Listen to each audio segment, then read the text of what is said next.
Meesho product part 2. ఇప్పుడైతే మనం వచ్చేసి ఫస్ట్ ప్రోడక్ట్ వచ్చేసి పెంగ్విన్స్. ఇవి చూస్తే మీకు బొమ్మలు అనిపిస్తున్నాయి కదా, ఆ పెంగ్విన్స్ ఏమీ గుడ్లు పెట్టట్లేదు, మనమే అందులో గుడ్లు పెట్టేసి బాయిల్ చేసేసుకోవాలి. మనం నార్మల్ బాయిల్ చేసే ఏంటంటే గుడ్లు పగులుతాయి కదా, అలా పగలకుండా అంటే సపరేట్గా పెట్టడం అంటే అదేంటో వింత. వన్ వచ్చేసి మనం కరివేపాకు, పుదీనా, కొత్తిమీర ఫ్రిడ్జ్లో పెడితే వాడిపోతాయి కదండి, అదే నార్మల్ బాక్స్లో పెట్టినా కానీ స్టోర్ అయి ఉంటాయి. కానీ వీటికి మళ్ళీ సపరేట్ ఒక బాక్స్ కొనుక్కోవాలన్నమాట మనం. ఇదొక తెలివైన వాళ్ళ పని. వచ్చేసి మొక్కజొన్న అండి. ఆ మొక్కజొన్న మనం చేత్తో తీయొచ్చు, కానీ అది టైం టేకింగ్. కానీ ఇట్లా ఒక మిషన్‌తోని ఇట్లా లాగితే అదంతా వచ్చిద్దంట. ఆ మిషన్ కూడా పైది. వెజిటబుల్స్ పీల్ చేసుంటే దానికున్న తొక్క కింద పడతది గదా, ఆ కింద పడకుండా కూడా ఒక కప్‌లోనే స్టోర్ అయితుంది. అంటే బద్ధకం ఉంటారు గదా తీయనోళ్ళు, వాళ్ళకి ఇది బాగా యూజ్ అయిద్ది.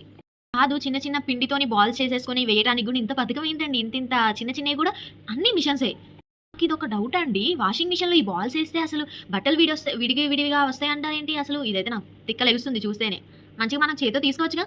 తొక్కల ప్రొడక్ట్ అంటే మనకి పెరుగు గడ్డగా రావాలనుకుంటే ఈ మిషన్ దాంట్లో పెరుగేసేస్తే వాటర్ అనేది కింద దిగేసి పెరుగు పైన ఉంటదంట. అంటే గడ్డ పెరుగు తినే వాళ్ళు ఉంటారు కదా, వాళ్ళకి యూజ్ అయ్యిద్ది ఇది. ప్రొడక్ట్ చూసాక మాటలు రాలేదండి. అందులోనే లిక్విడ్ అయినా సోప్ అయినా వేసేస్తే కింద మనకి ఏమంటారు బ్రష్ లాగా వచ్చింది గిన్నెలు తోముకోవడానికి. ఇదొక టెక్నిక్.